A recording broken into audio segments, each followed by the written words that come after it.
Let's fucking go. You are listening to the Outlaw Apostle Podcast. I'm your host, Troy Neff. I'm the fucking guy. Whoa! Who knew I would make it this far? They hated, they never believe me. Yeah, I would never drop the ball. I know I make it look easy. Yeah, Mayweather with the defense. I don't care what a critic got to say. I got them picking up the pieces. That to me, you really playing with your life. I'm about to come and run it all back. I'm the new era, about to snap back. You ain't fitted for it, cause you all cap like. Hold up, I shoot my shot, wait, hold up. I'm really about to run this go up. You know it's all net when it go up. Ain't got no other plans, you don't need to understand. And welcome. It's Friday. And this is the Outlaw Apostle Podcast. I'm your host, Troy Neff. I'm the fucking guy. The other fucking guy who's happy today. His team won yesterday in World Cup. I think it was actually the first game kicking off the whole thing. Mexico and South Africa. So Leo is behind all the controls. Leo, how are you today? I'm doing great, man. It's just the best part of life. It's the World Cup. I'm doing great, man. I'm doing great. That's good. How you doing, Troy? You were happy how your team played? Yes and no. There's definitely a little bit of sloppiness that we need to pick up on, but the energy was there. I think that was the biggest thing is the energy, is how you're going to start the game, the tournament. And they came out, they were ready. We scored within the first 9 minutes of the tournament. We were looking super aggressive. It was looking really nice. And then after the first goal, things kind of started settling down a little bit more. Mm-hmm. Game got super aggressive, which I did expect. I mean, South Africa has always been a really aggressive team, and Mexico is pretty easy to get, poked at, and they will retaliate pretty quickly. So Mexicans retaliate. So it was good, man. It was very good. Raul Jimenez, our number 9, he's our striker. He has never scored at the World Cup. I believe he had 46 goals for Mexico, but none at the World Cup.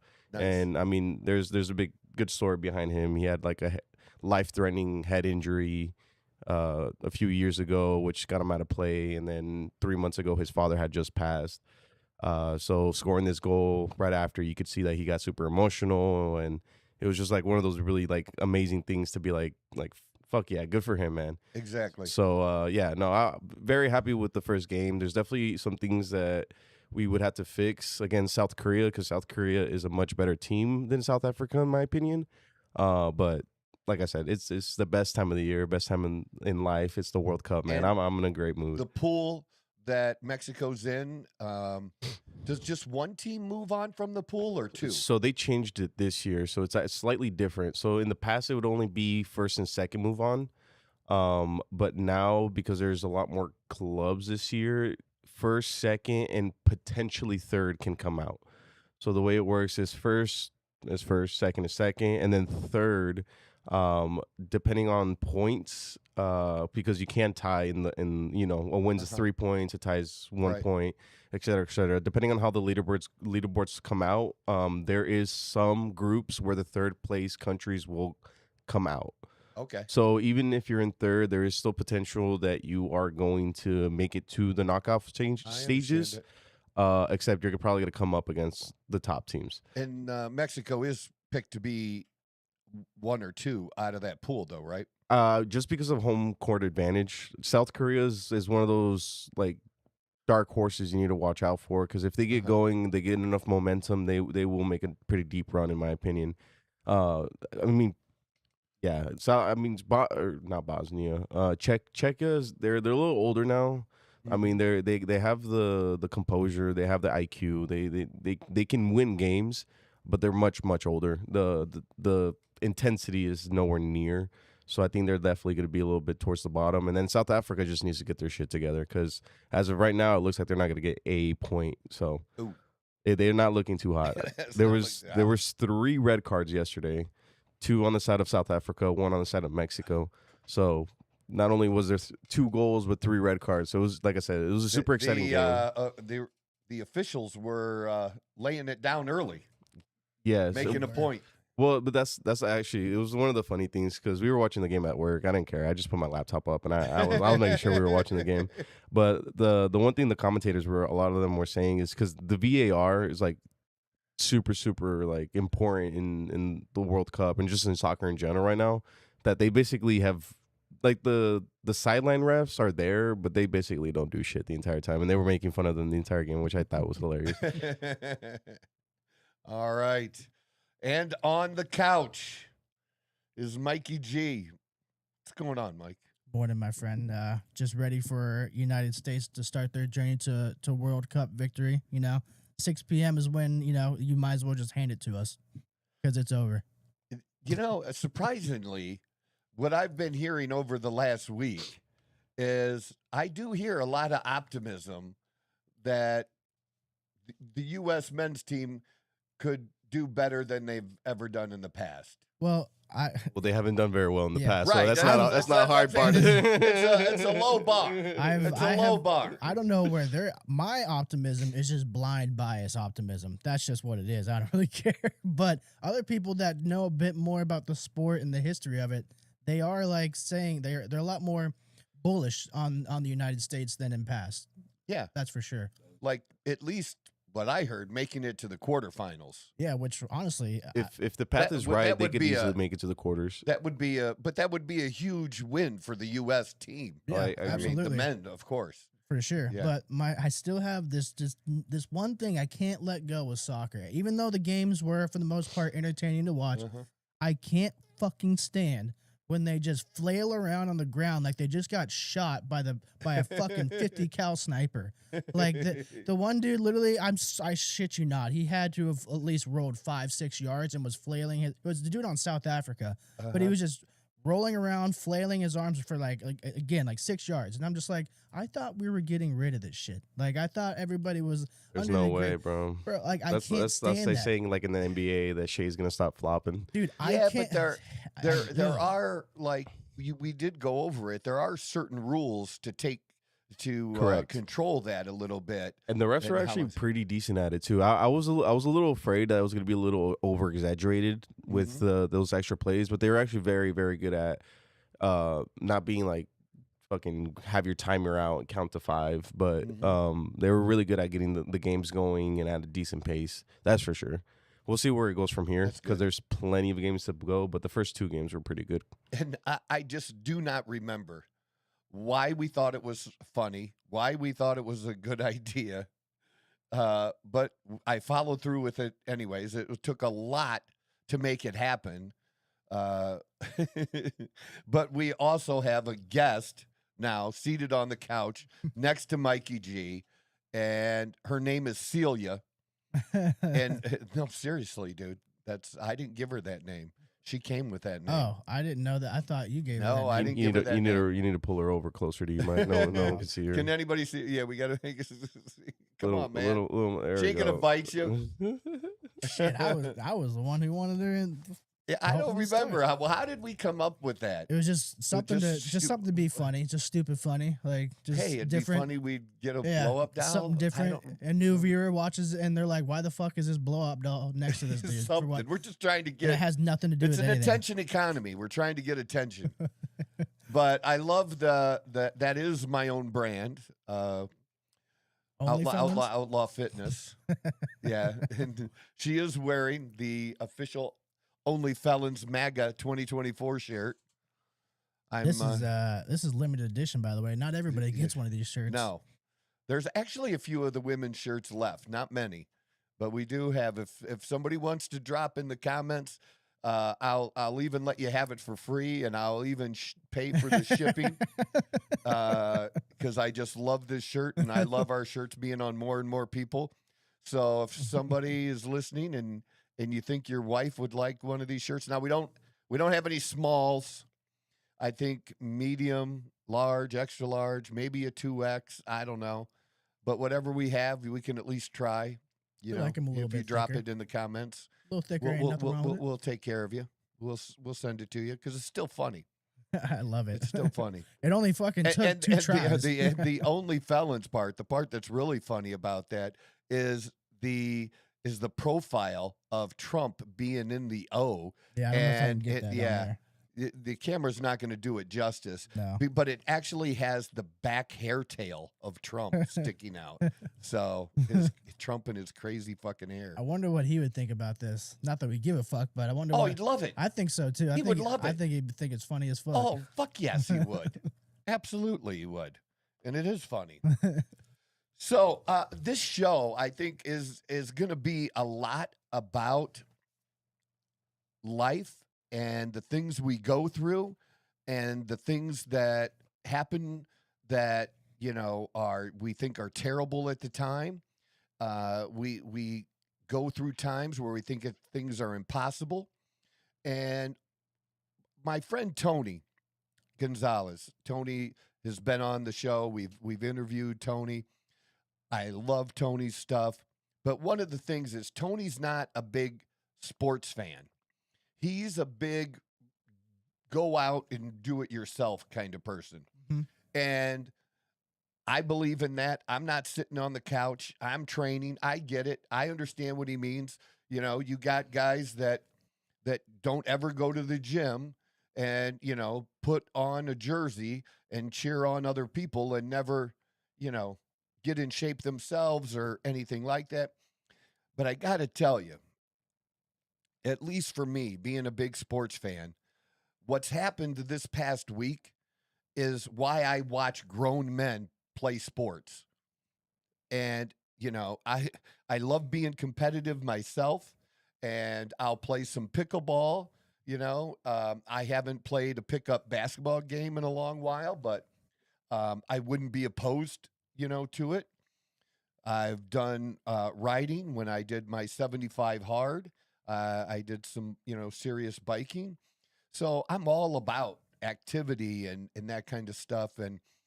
And so, yeah, I just love what's happened this past week to really, because I've always tell you, I relate life and sports together and getting through that tough thing, just like going to the gym and pushing through the tough shit at the gym is just gives me the mindset that I can push through things in life and other parts of my life, you know, in business, that I can grind it out. There are times that things can look really bleak, but if you just don't quit, you have a chance. And in fact, Dawn, she even sent me the video of Jim Carrey where he's telling the girl, just be straight with me. You know, what are my chances? 1 in 100. She says, no, more like 1 in a million. And he pauses. So you're telling me there's a chance? Yeah, I got you, girl. Yeah. And I'm telling you, it's like that it's such a beautiful thing because, and I'll start with the Knicks and the Spurs. I thought the first half was one of the worst first halves, or one of the worst halves I've seen the team play, not just in the playoffs, but all year. It was a horrendous first half by the Knicks. They literally couldn't do anything right, and down by 29 points. And of course, they're talking about the fact that, you know, during the end of the second quarter, that like the most a team has ever been down and come back from before, the record is like 24 points. Well, the difference in this was 29. 29 points they were down. And we thought it was over. I'm watching it at the gym as I work out, and I'm paying pretty close attention because they have the big screen on, and then I also have it on my phone near me so I can watch it too if I'm not in a position to see the big screen there. And I have my headphones on so I can listen to it, and just a little bit of chipping away. And then the Spurs had come back and cover it. And it looked like they were trying, but it just wasn't going to be enough. And then it was just mistakes in the Spurs part. And it was also some really good moves on the Knicks' parts. And not just by Brunson either, you know. And even the last shot to win the game. You know, Brunson missed, but it was somebody else. I forget the player's name. It's OG Who tipped it in? Anunoby. Okay. He came in as the shot's going up, and it bounces off the front of the rim, and he taps it in. It was incredible. It was absolutely incredible, but you don't see that enough. Yeah. You don't see that enough in the women's game. The hustle Right? of it. Yeah. You just don't. It's like, what are y'all waiting for? Like, why aren't you going after that rebound? You know, why are you letting 3 players box you out, you know? And he came in and did that, and just a phenomenal comeback. Yeah. And really, if you were a casual fan, you were really rooting for the Knicks to come back because it was so incredible. And then it's kind of funny too to see all there were more stars at this game than LA finals. Yeah. There Yeah. were a The lot. stars were out, Yeah. out for sure. Yeah, Jerry Seinfeld was just stunned. He was just, his eyes were like, oh my God. Yeah. Oh my God. You know, Yeah. just so funny watching the different people. Spike Lee, he had the colors on and the glasses and everything coordinated, you know, good for him. But just good for New York. Now, I didn't see or check and see what happened after the game, but I'm sure the celebration had to be pretty close to what it's going to be like when they win it all, because that's Yeah, the sure. energy in the room. But did anything get destroyed last night? I don't think anything got destroyed, but they were out in full force fucking yelling fuck Mona Lisa and fucking Tom Brady, and I'm sure, I don't know, I'm just throwing names out there. I'm just guessing who they say. But All they right. just say fuck anybody because it's like, that's just New York. That's what they do. But it was, I think we're seeing kind of what we've talked about before, even at the beginning of this series, is that the experience and just the urgency that the Knicks have.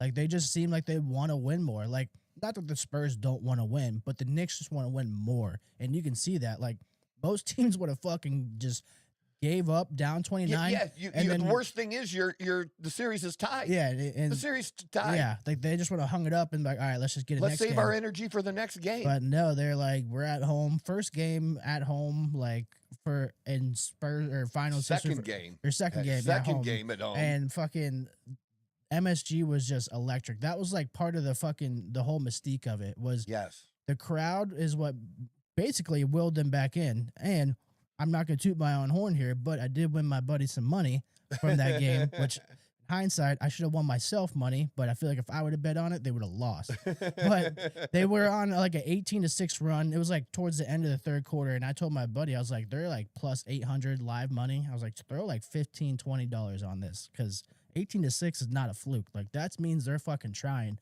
And then it went on a little bit longer, and he finally got him at plus 250, put 15 on it. And, it's, money's money, you win. But I wanted money.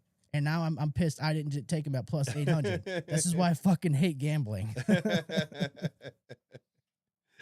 What would have been tough is if betting before the game and doing some parlays on top of that, because certain, the players typically that you expect to reach at least their averages and stuff, that didn't happen. Yeah. That you would have normally thought. That would have messed it up for me. Yeah. And although like Jalen Brunson, he missed the last shot, like he was incredible, like orchestrating that comeback. Like not even when he was just scoring, but if you watch him off ball, like it was just incredible the way he's able to affect a game without having the ball in his hands. All right. Now I do have some other things related to this game that you can give me your perspective on as well. They really let them play in that last quarter. Yeah. Yet there were some times that they called fouls, and I'm like, you're letting them play and you're calling that this time? And it was in favor of the Spurs at that time. And I'm like, that just either let them play or don't. I don't like this whole thing of where you change the way you're officiating the game. Yeah. Officiate the game at the end the same way you officiate it at the beginning. And if you want to let them play more, I'm all for it. I'm all for the more aggressiveness, kind of thing. But I'm not for this mixing of it where you're not sure what they're actually going to do or what they're going to actually call. Yeah, no, 100%. It's something that I've harped on not only on this show but like just throughout my entire life, really, because I agree. It's super annoying because it doesn't become.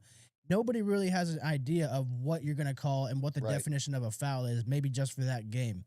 And a big thing that was missed, that it's not the reason the Spurs lost, but it was a big deal. Jose Alvarado should have gotten called for an over and back at the end of that game. He should have, because both the ball was behind the line and 2 feet.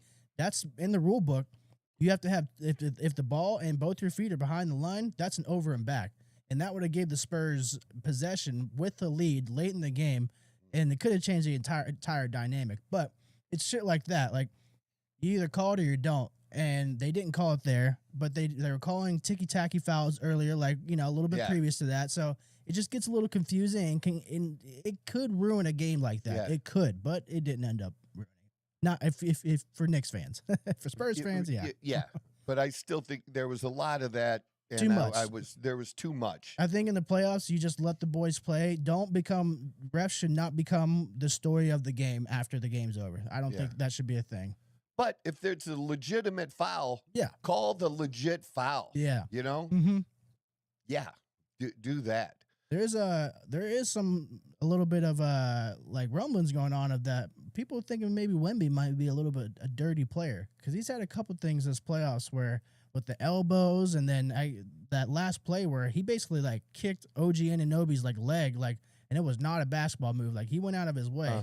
And I don't know. It's interesting to see how this is going to unfold, because he's, like I said, in the Thunder series, he had a couple incidences where he ran in. So who knows? Like, maybe he is a little bit of a chippy player, I guess we'll say. Chippy. That's just so funny because he's so thin. Yeah, I know. Like, I'm sorry. You might be tall, but being tall alone doesn't make you a badass. Yeah. It makes you a great basketball player, but for sure. Being a badass, I don't know about that. Yeah. And I'll take Karl Anthony Towns. Yeah, well, and you see, like, he gets a little bit, like, it could be just because he's so young, but he gets those, like, pouty faces and, like, moods, like, the way he throws, like, emotion pours out of him, it becomes very childish across. Like, could just be the way that I interpret it, but that's just how it seems. Yeah. But the impossible, like, literally impossible, that's what, they're not coming back. Yep. It's not going to happen. It's almost, I mean, how many people turned it off? That's a good question. I all I had was PTSD from the conference finals, Cavs game 1. That's what I was watching the whole fucking time. I'm just sitting there like a World War II vet, just like a deer in headlights. And the last 2 games of the Stanley Cup finals, the hockey, well, I will say this. We've been giving a lot of praise to the hockey, a lot of praise, and deservedly so. Yeah. But I will say, maybe not for the whole playoffs, but at least for this series, for sure, the NBA is doing themselves some very good things here, to elevate the game and, bring people back to the game maybe that have, just been from being a strong fan to a casual fan, because that happens sometimes, but really strongly bringing them back, because it's, again, even though it's 3-1, it's been a great finals. Yeah, I was going to say, even if it finishes 4-1, it's still been an entertaining finals to watch. Yes. You would think a 4-1 final lead would be boring, but that's not the case here. No. And then the hockey, you just can't say enough about the hockey. And the Hurricanes, in the second period in the finals until last night, had been outscored 9-1. They had only 1 goal in all of those games in the second period. They piled it on in the third. They were quick to get out sometimes in the first, but they had nothing. And so I really thought that was going to be huge in the second period when they laid it on there. And just just they kept making some dumb mistakes though. Eilers, like hitting the puck, like it happened 3 times where the puck went out of the ice. Yeah. And you're getting a penalty for that Yep. when it was not necessary to do that. Yeah. And should have been a little bit more careful. But besides that, the play of the goalie, Bussy, just phenomenal. And when the rain came down on him, and I mean the Vegas rain came down on him, he showed up. Yeah. I mean, literally grabbing shit out of the air that's being deflected. Mhm. It was amazing how he played at the end. And the last 2 games, last night and the previous game, are the only 2 games he's played in the entire playoffs. Yep. And the last time he had played prior to this was somewhere around the middle of April 13th, 15th, somewhere around there, I remember them saying. So that kid has a great story, and you have a little bit of background on him. Yeah. You'd maybe share with us. Yeah, absolutely. So basically, what I didn't even realize this, and I watched the game. He was a part of that Western Michigan team that won the Frozen Four, the very first Frozen Four in their history. He did get a start out in like junior hockey, but what was cool was that he was originally picked up by the Florida Panthers, and the Florida Panthers they cut him at the beginning of the season, and then Carolina, they picked him up. He basically really didn't do much until their starting goalie, Frederick Anderson, he got injured, and then he was the fastest goalie ever to get 10, 15, 20 wins. He had a fantastic regular season, and then once the playoffs came around, they went with the original starter, and then he didn't play for another 2 months. So it's just like, you never know when your number's going to get called. That's why you always got to be prepared, and for situations like this. Yeah, and that's a big move by the coach, and it's worked out for him. It makes him look like he's kind of a hockey genius and stuff. Yeah. But part of his story too is he did spend some time in the AHL, right? I believe so. I didn't see anything about it was the USHL, or I'm sorry, ECHL. They got like 8 different. Oh yeah, leagues. the ECHL. I thought he played in the AHL. The Yeah. ECHL is where my Toledo Walleye played in. And actually, you're and right. it was like the lowest level is the ECHL. So he was in the ECHL. Then he played 4 years with the AHL, the Providence Bruins. And then that's So he put in some time in the minors. Yeah, he was. Yeah, he wasn't. It wasn't like he was like this fucking phenom. Like he had to work for this shit. Yeah, and get cut and have a reality check multiple times. Unfortunately. Yeah, yeah. And now to be celebrated by your team and by everyone for your play in these last 2 games to put them in the position that they are now with the lead. It's just phenomenal. I love stories like that. Again, the impossible becoming possible. Yeah. The person who doesn't quit, winning in the end. And that's what I'm all about. And that's what my show's about. That's what I'm about. That's what I try to implore to other men is don't give up. Just because you didn't make it happen in your 30s, or just because you did make it happen and then you lost it all like I did and you had to start over, you can still have the life that you want. You got to make it happen. You got to grind when all odds are against you that you're not going to make it, when nobody's rooting for you, when everybody's whispering behind your back. All that matters is what you do. And not giving up is the key. It's just the key. I had one of my clients who is now down to 15% body fat. Has lost, I don't know, over 150 pounds. And he looks great. But yet he still wants more abs at this point. And I was telling him, like, look, if you want more abs, the secret to more abs is you're at 15%. You want more definition in your abs? You got to get to 12. And he goes, man, that was so hard. But you did it, man. Yeah. You did it. That's what you did. And he goes, there's no quit in me. Then here we go, man. Make it happen. Here's what you need to do to finish that off. if that's what you want. But what he's done to date is phenomenal, changing his entire life and health, over the last 2 years. And it was a 2-year journey. Yeah. This is the thing about fitness is you're going to start eating right, and you're going to go to the gym, and you're going to come home and look in the mirror, and you're not going to see shit. You're going to see the same dude that you saw last week. It's not going to change overnight, but it will change over time. And one of the things I liked about the 75 hard is the idea of weighing yourself every single day, and also having an app with it, so you're checking your body fat percentage, even if it's not accurate, that it's going down.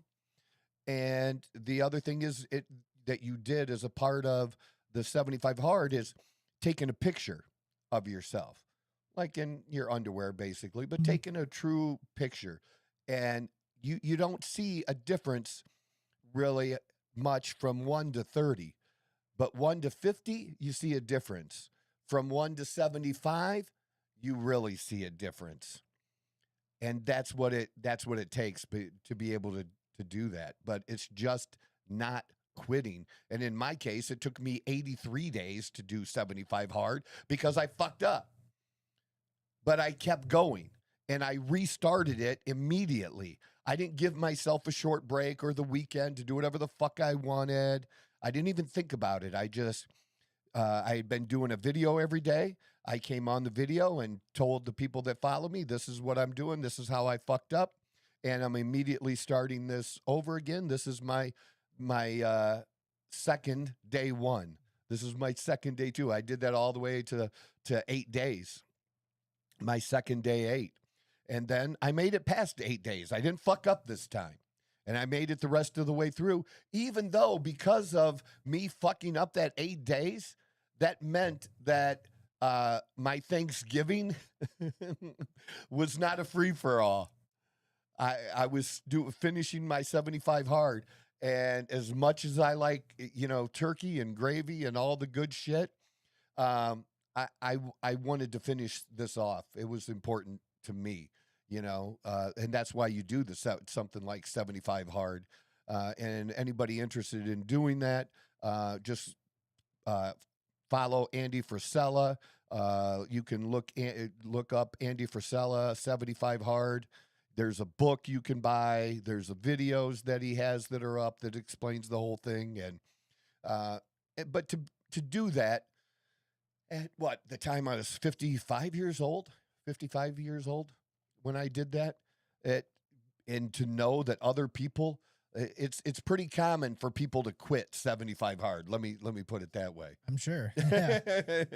So it was a little feather in the old man's cap and that, but that's just the thing that I just love. And the reason I love sports and what we're seeing going on right now, just some great stories and storylines with some of these people, and you just want to root them on.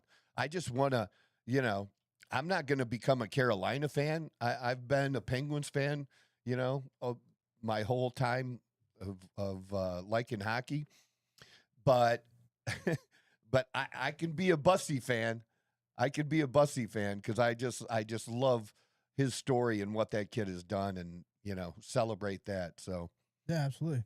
I'm still pissed off at DirecTV. They haven't gotten this shit figured out yet. With the TV contract, like as a business, like how could you let this happen during the fucking NBA finals and Stanley Cup finals? Not only that, they've both been really good series too. Right. I fucking hate them with a fiery passion now. Like I fuck them for life. I think I'm gonna switch over to YouTube TV at some point because everybody on YouTube TV seems to be watching it just fine. Yeah. So I wanted to take a moment to say fuck DirecTV. No, that's okay. And we can also say fuck Canada. Yeah, just throw that just one throw in there. that out there, just like New Yorkers do, right? Yeah, fuck Canada. Everybody's catching strays. Yeah, especially if I did want to ask you. I've been hearing people say that they think that people are gonna die in New York if the Knicks win the finals. Do you think it's gonna go that far to where there's death? Dude, I hope not. Like, I don't either. But That would be. But look what they do just for like round 1 playoff wins. That's the crazy part. Getting this in 50 something years. Like, the thing is this. Everybody knows. What are the people in charge doing to make sure that doesn't happen? probably nothing. Well, that shouldn't be the case. You should be calling in whoever you need to call in, and because it doesn't matter if it's a home, if they win at home or away. Either way, you're going to have people out there and out in the streets, right? Yeah. And you're going to have watch parties or whatever going on, near the stadium or whatever, on the away game and shit. Absolutely. Dude, I don't care. If you have to call the National Guard out, call the fucking National Guard.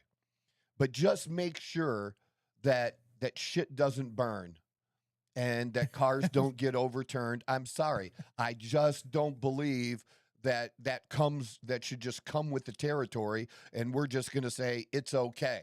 It's not okay.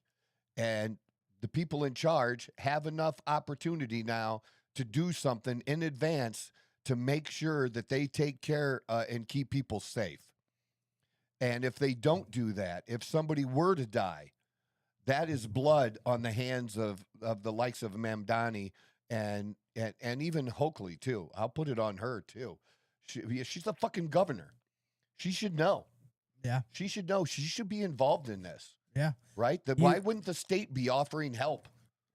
I mean, we sit there and say they're not doing anything, but I have to imagine like there's conversations about it. Like they have to know that they need to make some sort of preemptive plan just in case this were to happen. Like you would hope that they would have the vision to see that, but who knows how the fuck these people operate, honestly.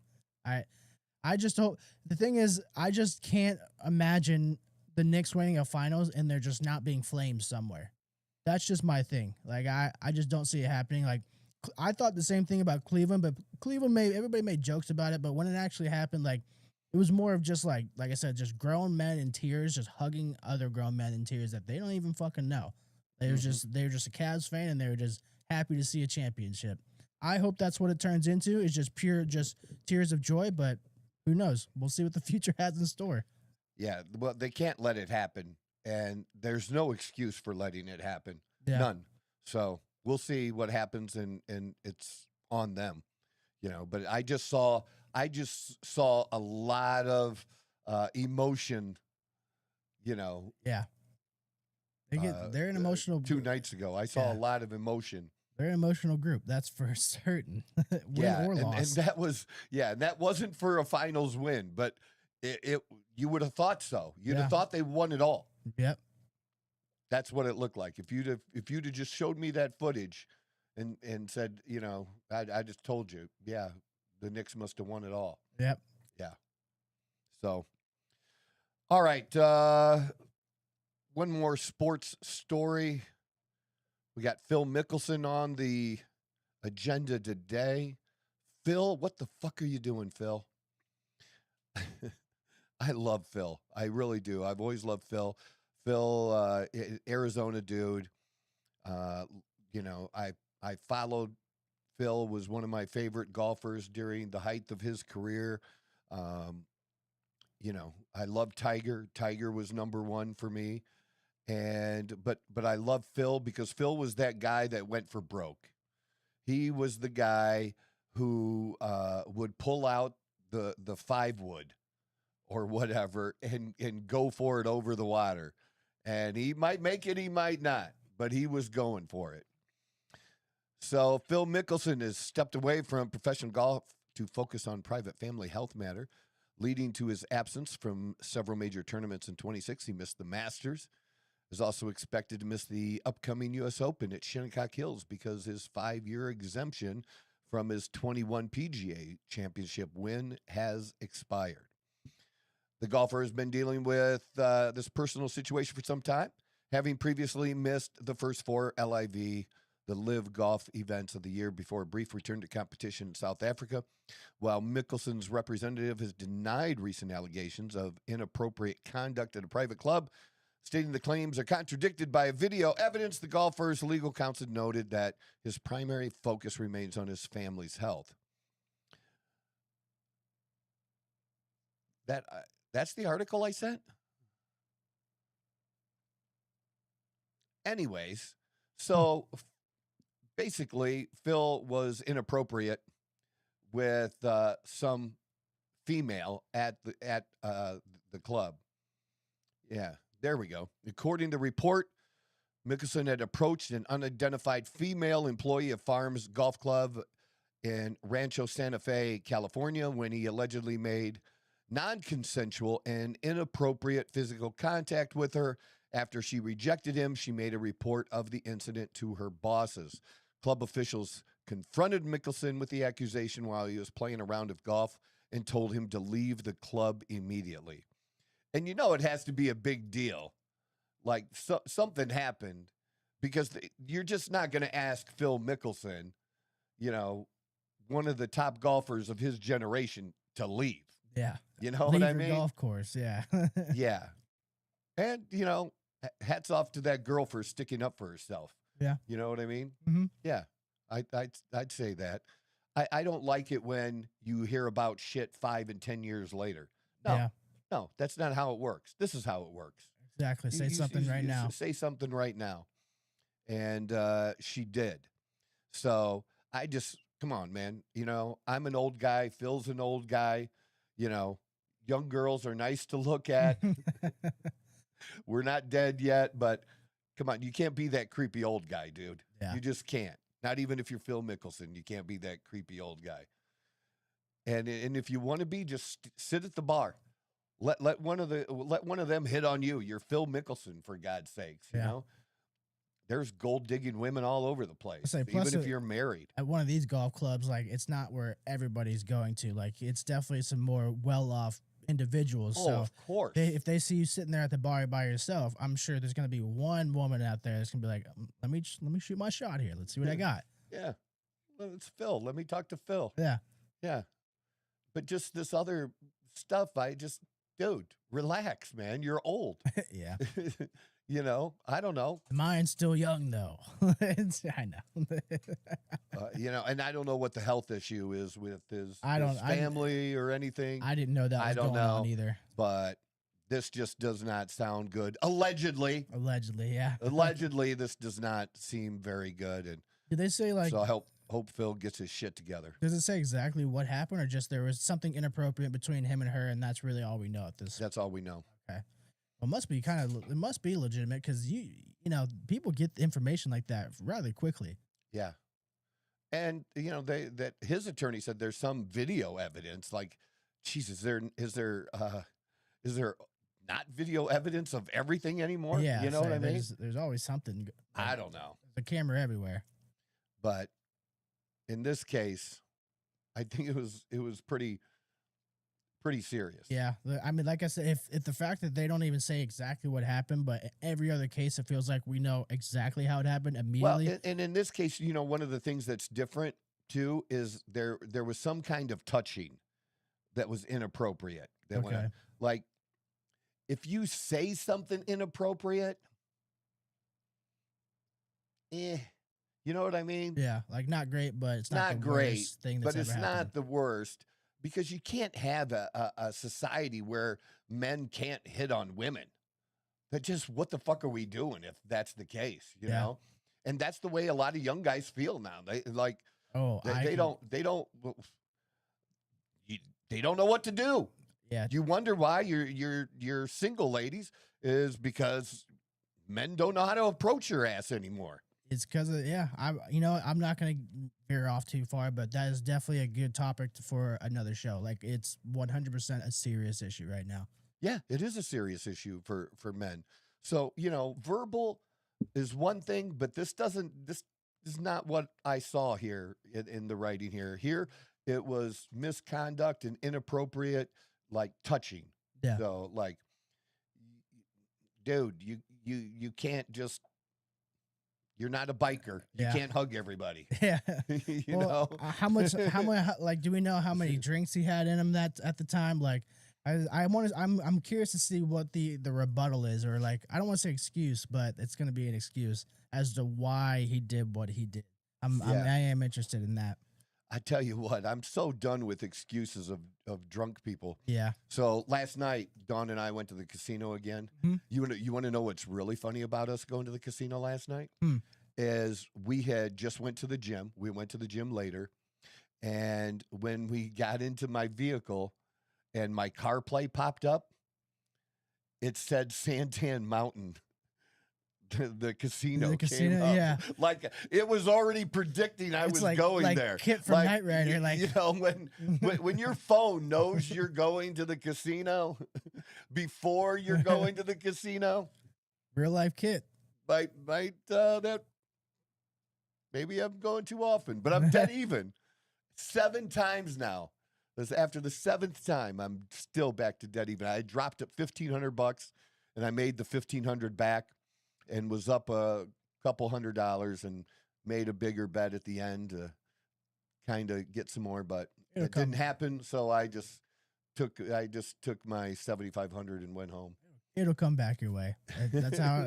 That's the nature of it. If they want you to come back, they're gonna let you win. Fuck. I just feel so good about it too, and it just like, yeah, really, it's a thing. But yeah, my car knew I was where we were going. That's really funny. Speaking of really funny, I came across this guy, and he actually is going to be coming to the Phoenix area in July, the 9th through the 12th. And maybe we'll get a group and go. You guys go, maybe we'll all go. Like this guy, this dude is funny. I've watched a bunch of his videos, and he does a bunch of racist shit too, and it's just good. It's just funny because it is. Yeah, you know, it's that good old. Yeah, kind of like nobody is left untouched when it comes to Ben Bankus. So let's listen to this one. Kids can't date Democrat women anymore. I mean, there might be a few husbands in here that have like a Democrat wife. They probably brought her tonight to re-educate her. So that's a good thing. But it's hard to watch, because, I mean, Democrat women, they are, like, good looking. If it's just, like, a still picture, you can't hear them or anything. If it's just a picture with their tits out, you're like, yeah, fuck. But then she starts talking, she's like, we live in a fucking colonial. Can't fuck her. It's too much of a risk. You can. If you're a Republican guy, you can't just fuck a Democrat woman. And then what happens if you tell after you fuck her, and then you're like, yeah, actually, I like Trump. And then she goes, oh, well, that was rape.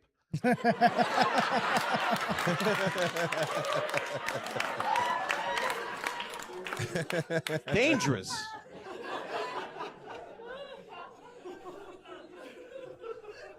But it's sad for the Democrat women because they won't date Republican guys, so none of them have an orgasm in 6 years. Because it's hard for them. They can't come to a Democrat guy. Just, some guy slowly fingering them, being like, oh, Renee good. She should be alive right now. Doesn't do it for them. That's horrible. They need a Republican guy, just be like, I'm fucking glad that dyke's fucking dead. She's a little bit.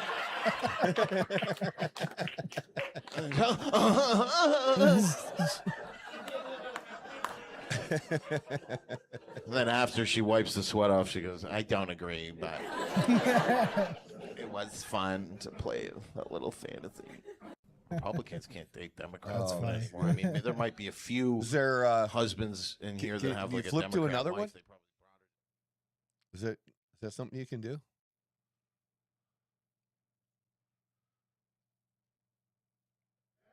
What's up, buddy?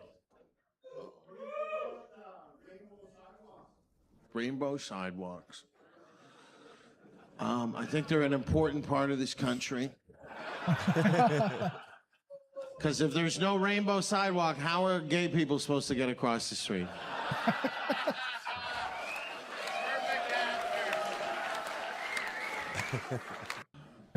That's funny. What's up, buddy? Yep, that one's done. But it's an amazing moment right now because it does feel like, I mean, between me and you guys, this is just me thinking out loud, but we took the Venezuelan oil in advance of the Iran thing because their whole thing's like, we'll cut off the oil, and now we're like, it's okay, we go ahead. And so we got enough oil and then we blow them up, and then they retaliated by attacking other Muslim countries. And now the Jews in America are protecting the Muslims from the more retarded Muslims.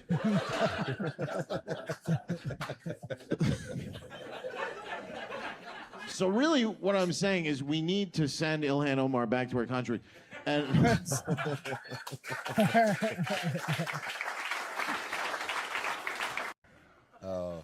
All right. It's an amazing moment right So, now. just somebody I found thought some of my people might think that's funny too. I thought that was hilarious, but I agree. We should There's send even Ilhan more. Omar back to her country. No, there's some more when he gets into the racial stuff. He's good. He just is good. So check him out. Let me know what you think. Drop a comment if you think he's funny too, or maybe you think I'm an idiot and I like stupid shit. That could be true too. I do. I do like Two dumb things can shit. be true at once. Yes, they can be. Speaking of dumb shit and dumb candidates, and we have in Texas, we have this Tallarico who looks a lot like, to me, if he had orange hair, or if he was a redhead, basically, he would look like Howdy Doody. You don't know who Howdy Doody is. I know the name, but I don't know what Okay. he looks like. Can we find a picture of Howdy Doody and put Howdy Doody Oh, there he is. next to him? Oh, that's Howdy Doody. Yeah, I know who that is. Yeah. Okay. Yeah, he does look like Howdy Doody. Holy fuck. Doesn't he? Look at the nose. That is funny as fuck, he actually. doesn't have the gap in his tooth, and I haven't heard anybody else mention that he looks like Howdy Doody.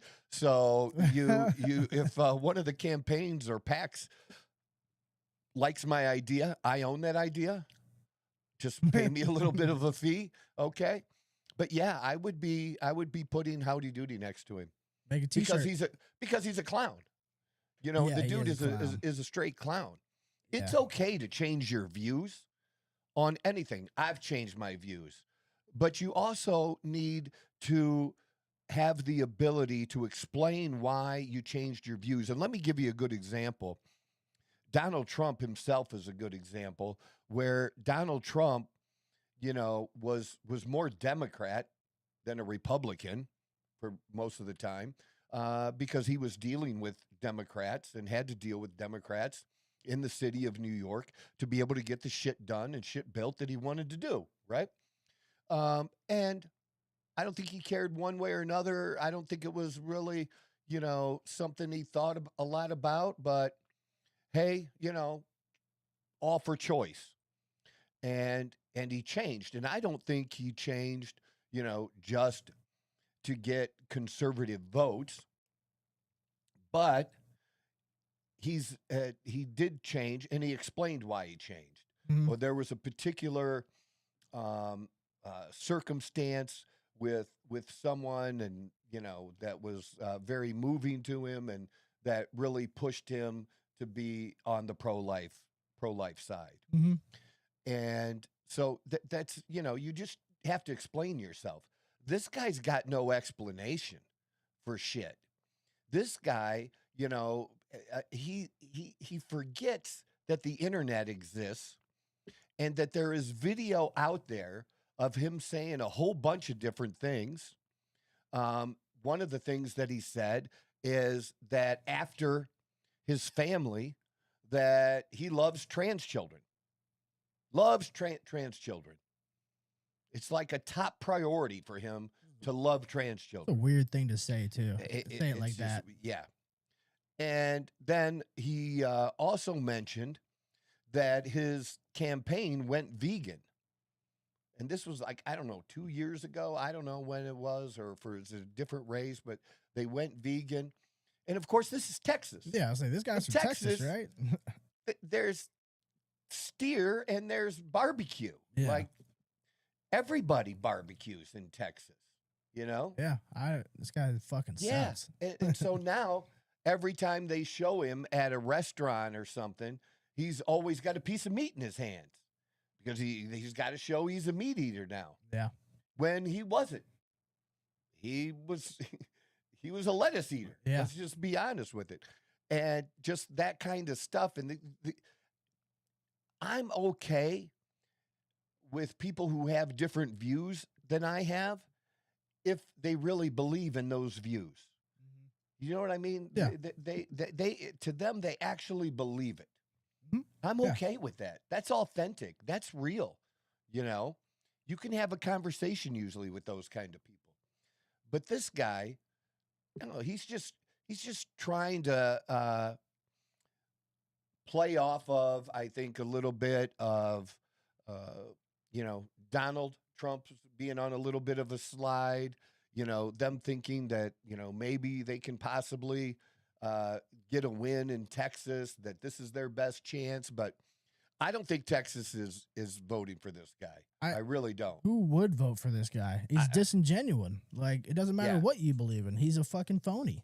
Right. So, do they show the ad? Is the ad in this article? I love the name, Talafrico. That's fucking hilarious. Yeah. This is an AI ad. In white dresses with It is kind of funny. Paid for by Citizens for Sanity. blue satin sashes, girls dust with hormones till they grow mustaches, changing the gender of all your offspring. These are a few of my favorite things. Boys in white dresses with That's blue fucking satin wild. sashes, girls dust with hormones till they grow mustaches, changing the gender of all your offspring. These are a few of my favorite things. Yeah. Boys in white AI dresses is with something blue else, man. satin That's pretty sashes, good. Girls That's pretty good. Well, they gave him, he's got a good voice. No, that's good. Though. AI I like enhanced. that. Yeah, I like that though. That's funny as fuck, and it's that's a good use of AI. Here By the way, thing is that's so stupid on the Democrat part is they really want to die on this hill. yeah. I don't- mean, like you if said, you're an adult and you want to dress up as however you want to dress up, most conservatives are like me. We don't care. We don't care what you do. But don't tell me you're a woman when you're a dude. Now you can dress as a woman, and I don't care. But don't make me have to buy into your bullshit. And there's a line that we draw, and that line is with children. The line is Definitely. with children. There should be no surgeries for children under the age of 18. If they're over 18, if the day they turn 18, they want to have the surgery, you're an adult, go right ahead. Do your thing. And you pay for it. Okay? yeah, on your dime, not ours. Fuck Yeah. that. Yeah. No Medicaid paying for it or bullshit like that. No, you pay for it. This isn't like a disease. This is something you feel, okay, that you're making up, okay? So, yeah, just do that. Do that. I'm okay with that. Yeah, I agree. You know, I don't think it's too much to ask that you leave our kids alone until then. In fact, there is a case before the Supreme Court that I believe is going to stop or allow parents to remove their kids from classes that, go against their religious beliefs. And it doesn't matter. It shouldn't just be religious beliefs. If you just don't want, to me, there's no reason to be teaching 3rd and 4th graders things about heterosexual sex, let alone gay sex. Yeah. Okay. Mhm. There's no reason for it. That can be the parents' job, For sure. you know, up until, if they you choose know, to do so, yeah. yeah, at least, you know, junior high. I You agree. do not need to be doing that shit in elementary school. No. That shouldn't be a thing. I agree. I think junior high might even be. I don't know. Actually, Well, in high's- junior yeah, high, you're you're actually right. starting to engage Yeah, that's right. Yeah, and yeah. you know, getting to second base, third base. Yeah. You know what I'm You saying? got your first party. The girl's starting to develop a little bit more Eh. than the rest. Yeah, your fingers smell. Come on. Come on, Leo, that was funny. Yeah. So we're just talking about just common sense shit. But they want to seemingly die on this hill. And he was all about trans kids being able to have access to drugs, being able to have surgeries until now. Now he's changing his mind. Well, I want an explanation for that. What's made you change your mind? Because you've said there are 6 genders and maybe more. You know, you said God was non-binary, just all kinds of, you know, crazy shit that he said that he has to walk back now. Freako shit. Yeah, freako shit that, you know, is on videotape. It's video. We have it, him saying that. Yeah. So, you know, you can't just change without giving people an explanation. No, I agree 100%. So that's my thoughts on. So we'll keep. I mean, he is well spoken. I'll give him that. You know, but what he's speaking about is total garbage. Yeah. He just happens to say total garbage very well. Yeah, which sometimes makes a great politician. Unfortunately. Yes. Yeah. That happened in New York, right? Yeah, unfortunately so. It did. All right, and then our friend Alante McCulley was at the last Philadelphia council meeting until September. So this is the last one until September. They take a break. I don't know why they take a break, but they take a break, and you know they have these times when citizens can get a minute, 2 minutes to speak, and he takes advantage of that. But this time, he's cut off a little bit short. Let's check this out.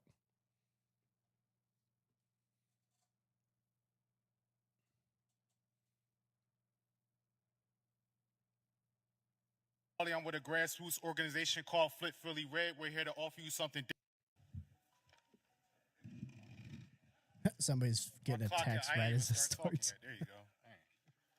Good morning, everyone. My name is John Alante McCauley. I'm with a grassroots organization called Flip Philly Red. We're here to offer you something different because you've been voting Democrat for the mayor's office for the past 70 years. In regard to Resolution 260269, it's another symbolic, non-binding resolution. It doesn't create any new laws, spending, or enforceable rules, but since she gave us the opportunity to talk about it, here we go. My question to Councilwoman Kendra Brooks, who is not here: which abortion is your favorite type of abortion?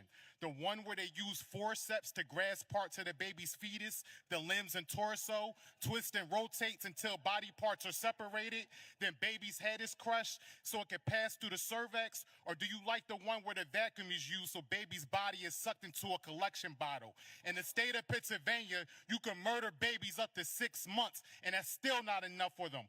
Black women like Jasmine Crockett, Jamie Gunthier, and Kendra Brooks is the reason for the dysfunction in the black community. This is truly the place of Sodom and Gomorrah. Please conclude your remarks. Your 1 minute is up. Excuse me, please conclude your remarks. Your 1 minute is up. Fuck your gavel.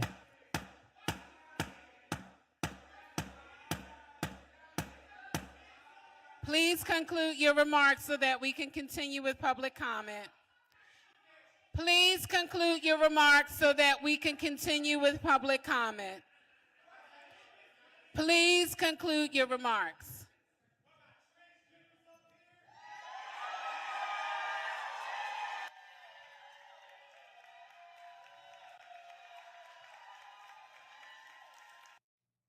What was the cheering for? Him being escorted out? Yeah. Oh, they all fucking suck. Dude. All of them. Look at look at the people that are like, It- they fit the bill of like, you just see them, they're like liberal.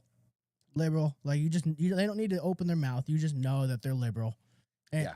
And that's all the ones like it's basically all there. I feel like that's what it just feels like. These city councils are for them to feel good about each other. Like they just want to be talked about what they're doing right when they're not doing anything right. They're not doing anything right. And how often they come up with resolutions that have to do with things that are going on nationally or other things that they have no control over. Yeah. None. Nobody asks for your 2 cents because it means nothing. It's not enforceable. So what? You support this or support that? Nobody gives a fuck. Yeah. But they waste time doing that kind of shit instead of doing the real work for people. And the real work is, man, fix your fucking roads, man. What city in this country? I mean, like we have here in Arizona, if we have a bad road, we have a few bad spots and they're not deep holes like Mikey and I are used to in Ohio. Yeah. They're about this deep where, part of the blacktop is gone and Yeah. it might be like a puddle size. Okay. But it's that deep. You're not fucking busting your rim. I mean, I think I used to put really cool rims on every fucking car I had, every single car. And not one time could I go driving on that set of rims for say 3 years and not ruin one along the way. Mm-hmm. And I mean, just boom, not from my driving, literally because the pothole was this motherfucking deep. Okay. Just crazy. Just do the shit they want you to pick up the garbage. Yeah. New York was back to having a garbage problem, but that's on the back burner. Nobody's talking about that anymore. It's Yeah, it's but it's still gross. there. Yeah. The garbage on the streets as high as the individual. Yeah. Okay. There's just the basic needs of the community. Water, sewage, roads. Yep. That's what we want you to do. That's what we want you to focus on. That's your job. Social engineering at the city council level is not a thing. You don't get to decide that shit. Yeah. Nobody cares. Not why you're there. It's not why you're there. Well, also, I want to call But bullshit on the 1 minute remark thing. Oh, yeah. Like, for a fact, if somebody was just butter up on that fucking mic, Yeah. buttering them up, they'd be able to talk as long as they wanted. And, that's all great and all, but if you really want to uphold and do the duties of your job, then they would have 1 minute, just as like Alante had. But we know Alante has been up there for longer than a minute before. Like, I think he's a recognized face, and they're just sick of hearing him. I think that, they might have reduced the amount of time. Because Because of of him. him, too. Good job, Alante. Yeah. Like, honestly, like, keep fucking fighting, dude. Like, fuck these people. Like, you're doing what you're supposed to be doing. You're doing the Lord's work right now. Yeah. Interesting you say that. Yeah. I like that. Yeah, because he would say that for sure.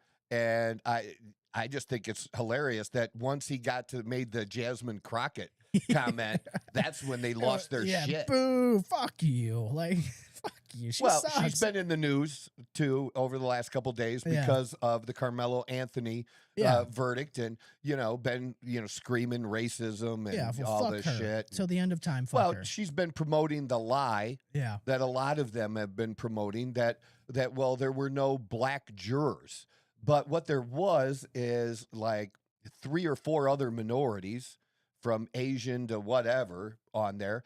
And there were more women on that jury than men. Yeah. And you know what? It's the responsibility of the defense attorney to make sure, each side gets to cancel people out. Mm-hmm. If your defense attorney did a poor job of getting any black jurors, and one black juror, when there's certain things you can't say. And if you want to be on a jury, you probably should lie. Okay. Yeah. And one of the prospective jurors was asked about, would he, if the evidence showed, would he be able to come back with a guilty verdict? And the guy was just totally honest. He goes, I don't know that I could put a black brother in jail. Yeah. He's just being totally honest. It doesn't matter what the issue was. He's just being totally honest. I don't know that I could do that. Yeah. That he could just be unbiased and make the right decision. Well, that's why of course they got rid of him, dude. This is why they That cancels you out. Yes, this is the whole point for that screening, is to get rid of any biases like that. And again, like, they can sit here and they can cry racism all they want. And you know what? I'll even concede and say, yeah, whatever. Even though it's not true, sure. But that doesn't mean you get to fucking stab somebody in the heart. And don't you think women are gonna be a little bit more, have a little more empathy than men? Yeah, I do. They tend to. Yeah, absolutely. They tend I to. do. 100%. That's not a criticism. Yeah. I'm just saying they do. So you had a bunch of women. All you needed to do was convince one or two. Yeah. That's all you had to do. But they went through the fucking trial. They saw the evidence. They heard the statements, and they're like, "Wow, I think this dude's guilty." And everybody And else, he didn't take the stand, which he has every right not to take the stand. But they had a whole bunch of, the prosecution had a whole bunch of witnesses. Yep. Including, I believe, black kids that were on the team that were also there. Yeah. That basically everybody said close to the same thing was, the dude was asked to leave. Yeah. And he was being very, persistent about not. And he, in a premeditated move, he just didn't act out of a fit of rage. He consciously thought about, before the track meet, that he was going to take a knife. Yeah. That alone is what buries you. Yeah. 100%. They don't want to listen to that because they want to cry racism. That's all they want to do. It's all they can. There was no racism. Exactly. There was none. This wasn't a racist. And what really burns me is that there was no hate crime. The prosecutor didn't charge Carmelo Anthony with a hate crime. But I can promise you, if it was the other way around, if it was a white kid, they'd have been screaming that it should be a hate crime. Yeah, 100%. And that they should be prosecuted for a hate crime. Yeah. And then if it was black on black, we wouldn't have heard about it at all. We would have heard a damn thing. We would have never heard about this fucking story, dude. Nope. It would have never made the news. That's other than local. Yeah, as much as I agree with you, it does suck that is what the reality of that situation would be. Was if it black on black, no one would fucking Nobody know would about care. It. And it's like, and we should care. And we should, 100%. But that's just the fucking state of our society right now. There's not much we can do about that.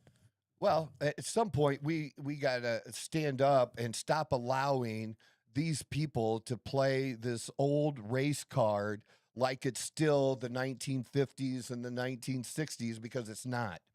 Yeah. Everybody can struggle, but everybody can have, an opportunity.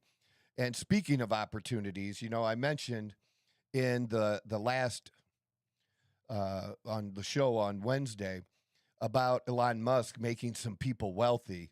Well, I greatly underestimated how much they're going to be. The number of people. Oh, the number of people. It's in the hundreds of who are going to be millionaires. Yeah, and I think there might be something like 40 of them that are going to be worth more than $100 million. Damn it. And somebody tried to give us shit on one of the clips that you had. Oh, how cute. You think engineers make $150,000 to $200,000. Well, I just kind of threw that number out there based on what I kind of know. Yeah. And turns out I was fucking right. Yeah, I mean, I looked it up, and it was right that beginning and stuff. Now, the senior engineers, which there's fewer of, could make as much as $400,000. Yeah, you're talking about the average. But you know what? Instead of thinking that's a lot of money, actually, the criticism of this, according to ChatGPT, because I had to ask it the question a different way. I'm like, I'm not asking that. Is that the pay is low? Oh, okay. But They got stock instead. Yeah. And they worked hours and you know, even if they made 200,000, you know, they were, for the number of hours that they were working, The hourly rate. the hourly rate, if you did it, it was not what an engineer should be. not really that great. They put it in.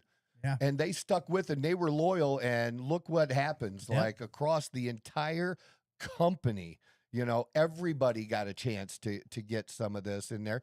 And now I just can't wait to hear the comments from Bernie Sanders, from Pocahontas, Senator Pocahontas, right? That one gets me Because every as time. of today and as of the current price of SpaceX, now that it's public, we have our first trillionaire. Yep.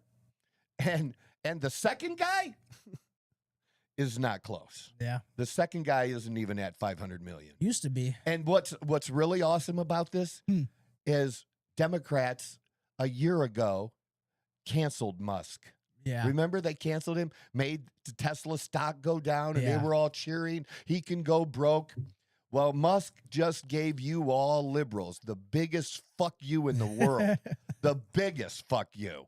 You think this guy is a fucking genius for no reason? Like, and I don't Dude. throw that word around lightly. No. Like, he's a genius. I agree with the people that call him, you know, our Edison, our Einstein, I mean, it's incredible. It had to be somebody. Yeah. And I mean, these were private companies. And there were times during the growth of these companies that they almost out and out failed. Yeah. SpaceX almost failed. Mhm. Tesla almost failed. I'm not sure about the Boring Company, but that's another great company. Yeah. What about when that goes public and how that's going to change shit, and how, you know, building roads and doing things that, you know, we're taking ridiculous amounts of time to be able to put in a tunnel or something, and Musk has a way of doing it better and faster. It's like a hidden, it's like a hidden benefit of working there too, is that a lot of those people, they can email Elon and like ask him for advice, or like they can talk to this dude. Like, how many companies do you know where they have basically an open door policy with their CEO like that? Like, I can't think of very many like that. You think Jeff Bezos is taking emails like that? Probably not. That's what I'm saying. Like, he's open to giving people information and helping them like further themselves, where it's just knowledge, finance, whatever it may be. So like, he's not as much of a dickhead as they try to make him seem. Right. You know, and then there's been a lot of controversy lately about these AI energy related to AI and creating more energy for the AIs to be used, and these communities not wanting that in their area. You know, one of the things that Musk is trying to do is move all that shit to space. Yeah. Seriously, he wants to move it all to space. Yeah, he's said multiple times that we are a space-faring civilization. Yeah. And the cooling that needs to happen can happen if it's on the other side, or just different things. Like, I believe I'm betting on him. I have no reason I'm not to betting on believe him him right now. PBD might have been not yesterday, the day before. They were talking about different companies. One might have been OpenAI, and there was 4 different companies, and one of them was SpaceX. And yeah, you know, they were asking, Patrick Bet-David was asking each person on the panel, you know, if they had $1 million, how they would divide it up and invest in the different companies. Nobody said the answer that I would have said, which is I'd have put it all on Musk. I'd have put it all on SpaceX. I mean, why would say, especially knowing what you know now, like, why the fuck wouldn't you? Absolutely. Yeah. I'm riding with that guy. 100%. That's what I'm doing. And we should be celebrating that we have someone like that in our country. Yeah. And that's not happening somewhere else. Yeah. Well, and the one rebuttal you're always going to get is, we don't need trillionaires, we don't need billionaires. It's going to fucking happen anyways. 2, look what he's doing. It's not like he's just taking all this and just hoarding it or just doing it for the benefit of himself. He's doing anything that is the benefit of humanity. He wants to be like that guy, when 1,000 years from now, they're like, oh, Elon Musk, that's who started this. This is how we got here. And I'm okay with that, because if you're furthering for the better of everyone, then I'm okay with you being a billionaire, a trillionaire. It's going to happen no matter what.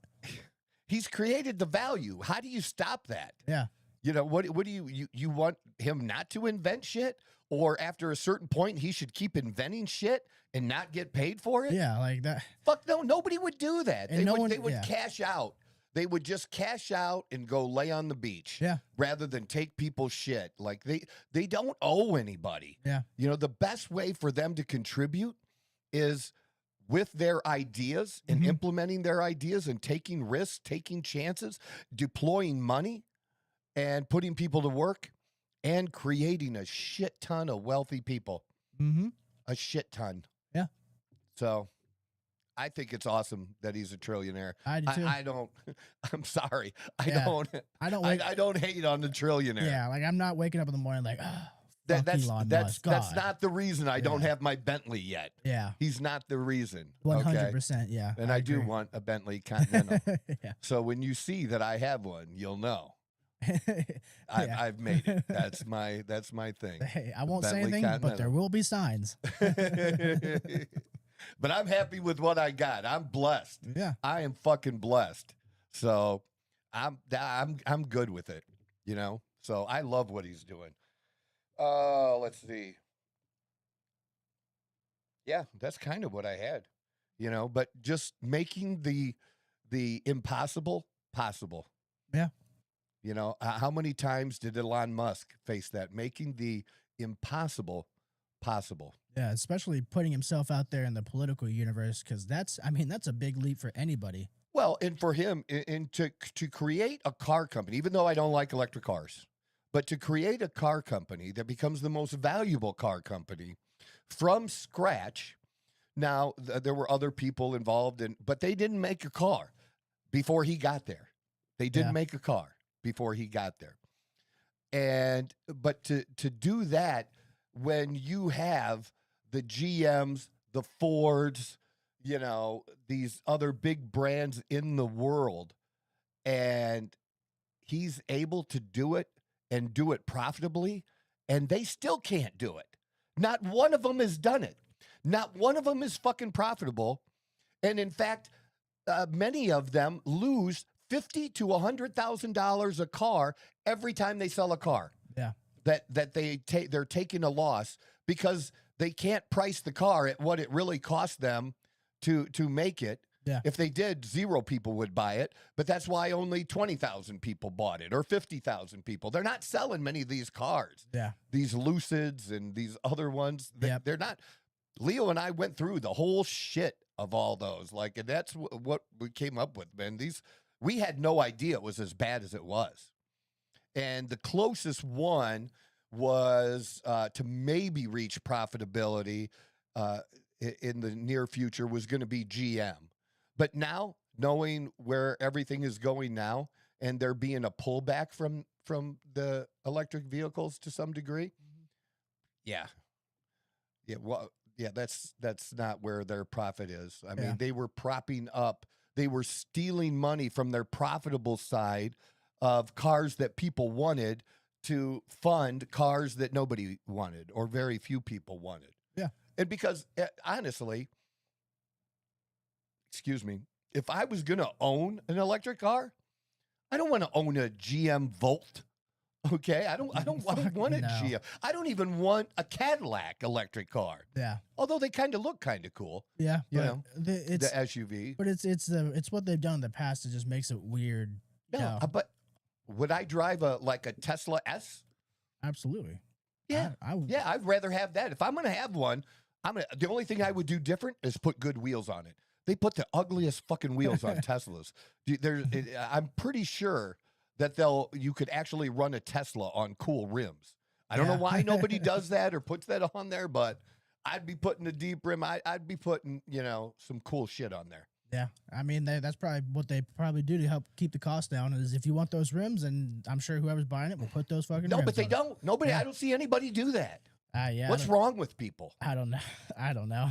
I've always been like, All about You the put rims. rims. Teslas I'll- are built for that, like in that way. What's I think, that? I think they build the Teslas to keep them as like to the original as possible, if I Yeah. remember correctly, because it just costs a lot to keep. Well, the I'm sure maintenance up for it resale after. might have something to do with it, but but I'd want. Oh, yeah, I'd keep the rims yeah, for when I sold it. But I'm putting some cool shit on there. yeah. Look, dude, if I had a jalopy, and I've had jalopies, okay, when I was younger, I had shitty. I still had cool rims on the car. Yeah. That's just something you do. Yeah. Yeah, you're judged by your rims sometimes. Sometimes. Depending where you're at. All right. This weekend, got anything going on? Freedom 250 card. That's right. And then the rest of the finals and Yeah. the Stanley Cup when all that is on. But yeah, it's a packed sports weekend for me. This afternoon, the USA plays. Yeah, USA. So we got a lot of I've been, if you haven't noticed, people, I'm representing today. so we got a lot going on here, and so I'm okay with just sitting at home and just fucking watching sports the whole time. That's cool that's thing. paradise for me. All right, let's watch grown men play sports and just have a great weekend, guys. Love you. Much love, honor, respect. This is the Outlaw Apostle Podcast. I'm your host, Troy Neff. I'm the fucking guy. Whoa! Who knew I would make it this far? They hated, they never believed me. Yeah, I would never drop the ball. I know I make it look easy. Yeah, Mayweather with the defense. I don't care what a critic got to say. I got them picking up the pieces. That to me, you really playing with your life. I'm about to come and run it all back. I'm the new era, about to snap back. You ain't fitting.